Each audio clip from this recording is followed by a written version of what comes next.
Hello everyone. Today I will introduce the Topology Check tool in LiDAR360.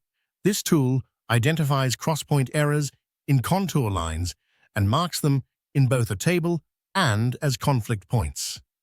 To use this tool, navigate to the Terrain module. Click on the Contour Editing feature.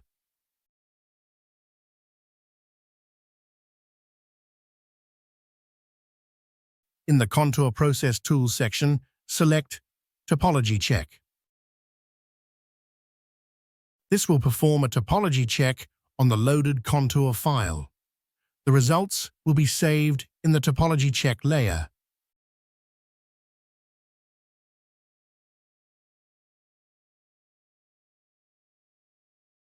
In the Topology Check results table, you can double-click a crosspoint to locate its position.